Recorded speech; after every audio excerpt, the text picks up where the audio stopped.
लोहे से बने इस कैंची जैसे उपकरण को ध्यान से देख लीजिए। ये भारत में ईसाई मजहब की सबसे बड़ी देन है। नाम है ब्रेस्ट रिपर, यानी स्तन को काटने वाली कैंची। गोवा में पुर्तगाली कब्जे के दौरान वहां के चर्च ने इसका आविष्कार भारतीयों के लिए किया था। चर्च जिन स्त्रियों को सजा देना चाहता था, उनके स्तन ऐसे ही ब्रेस्ट रिपर से काट लिए जाते थे। सैकड़ों हजारों की संख्या में हिंदू स्त्रियां इस मजहबी हथियार का शिकार बनी। कई बार ईसाई बन चुकी महिलाओं को भी ये सजा दी जाती थी, क्योंकि उन पर संदेह होता था कि वो घर में चोरी छिपे हिंदू देवी देवताओं की पूजा करती हैं। पुरुषों के लिए दंड की अलग व्यवस्था थी। पुराने गोवा में बना यह हाथ काटरो खंभ उस बर्बरता का प्रतीक है। हिंदू पुरुषों को इस खंभे से बांधकर उनके हाथ काट दिए जाते थे। सिंबल ऑफ टॉर्चरिंग करके एक बहुत बड़ा सिंबल है, उसका नाम है हाथ कातरो खाम। खाम यानी कॉलम, पिलर। वो ओल्ड गोवा में अभी भी है। वहाँ पे अगर कोई कन्वर्शन को नहीं मानता है तो वहाँ पे उसको रस्सी से बांधा जाता था और उसकी पूरी हड्डियाँ तोड़ रस्सी बांध के उनका हड्डी का फ्रैक्चर कर देते। 16वीं शताब्दी के आरंभ में ही गोवा पर पुर्तगालियों का अधिकार हो गया। कैथोलिक चर्च ने पूरी बर्बरता से हिंदू धर्म को कुचलने और हिंदुओं को ईसाई बनाने का अभियान आरंभ कर दिया। गोवा के 160 से अधिक बड़े मंदिर ध्वस्त कर दिए गए। बड़ी संख्या में संस्कृत और मराठी ग्रंथों को जला दिया गया। लगभग आधी सदी बाद वर्ष 1560 में वेटिकन में बैठे पोप के आदेश पर गोवा इंक्विजिशन की शुरुआत हुई। इंक्विजिशन एक तरह की मजहबी अदालत होती है जो उन लोगों को सजा सुनाती है जो चर्च के नियमों का पालन नहीं करते। सभी गोवा वासियों को ईसाई बनने का आदेश दिया गया। हिंदू रीति रिवाजों, यहां तक कि घरों में तुलसी का पौधा लगाने या भगवान का चित्र रखने तक को अपराध घोषित कर दिया गया। गोवा के हिंदुओं ने उस संकट काल में भी जैसा साहस और सूझबूझ दिखाया, उसकी किसी से तुलना नहीं की जा सकती। लोगों ने ध्वस्त मंदिरों के खंडहरों से देव प्रतिमाओं को निकालकर गोवा के बाहरी क्षेत्रों में स्थापित किया। बीजापुर, सावंतवाड़ी और कणक जैसे क्षेत्रों में आज भी ऐसे ढेरों मंदिर हैं। गुप्त ग्राम देवताओं की परंपरा शुरू हुई। लोग घने जंगलों में जाकर छोटे छोटे मंदिर बनाते थे। वे स्वयं को ईसाई घोषित कर देते थे, लेकिन अंदर ही अंदर हिंदू धर्म का पालन करते रहे। घरों में गुप्त पूजा पाठ, यज्ञ और मौखिक वेद पाठ किए जाते थे। 1660 से 70 के दशक में छत्रपति शिवाजी महाराज ने गोवा पर आक्रमण कर चर्च की बर्बरता को सबसे बड़ी चुनौती दी।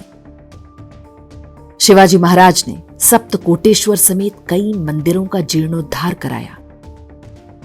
उन्होंने ही पुर्तगालियों को चेतावनी दी थी कि अब से कोई हिंदू मंदिर तोड़ा तो उनका एक भी मजहबी या व्यापारिक ठिकाना नहीं बचेगा। शिवाजी की ही भांति संभाजी महाराज ने वर्ष 1683 में गोवा पर चढ़ाई करके कई मंदिरों को मुक्त कराया।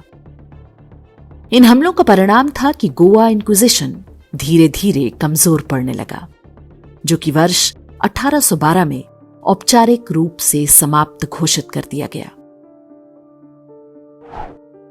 वर्ष 1560 से पूरे 250 साल तक चले गोवा इंक्विजिशन में रोमन कैथोलिक चर्च ने जैसी मजहबी बर्बरता की, उसकी निशानियां और कहानियां आज तक सुनी सुनाई जाती हैं।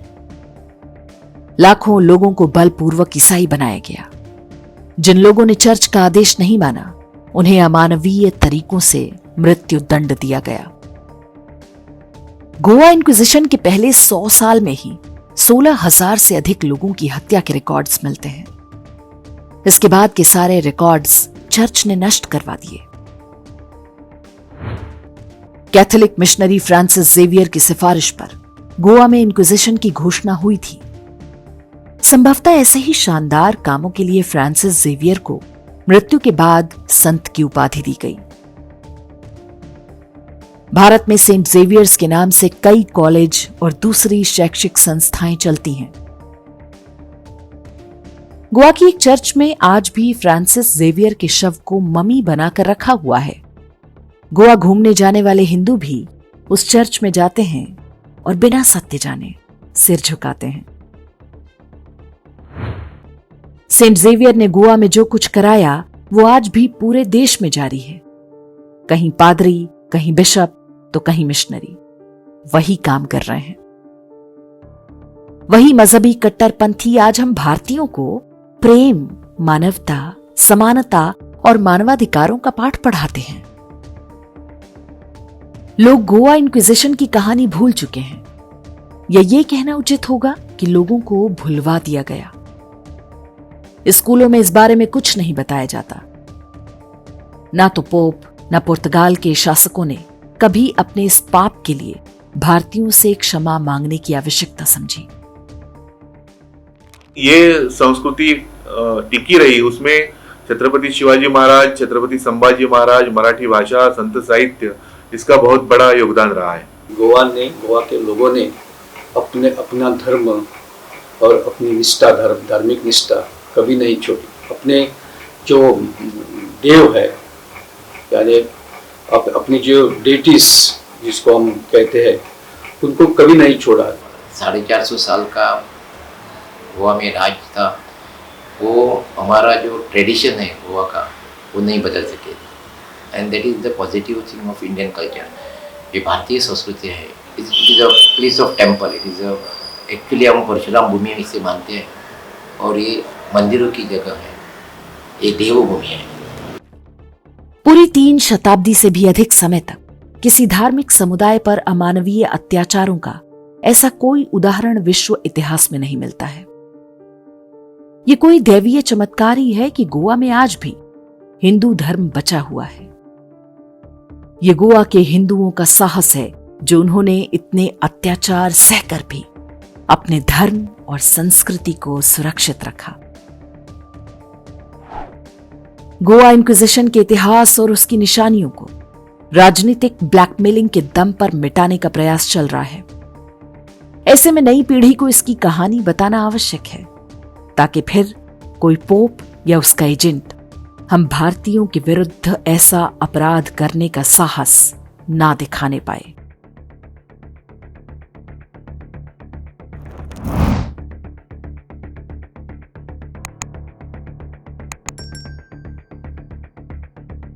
इंडेक्स ऑनलाइन के वीडियो समाज को समर्पित हैं। आप इनको डाउनलोड करके जैसे चाहे वैसे प्रयोग कर सकते हैं।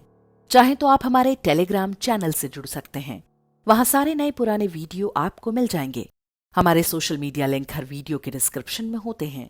हमारा एकमात्र उद्देश्य हिंदू समाज को जागृत और एकजुट करना है। इसमें सहभागी बने। धन्यवाद।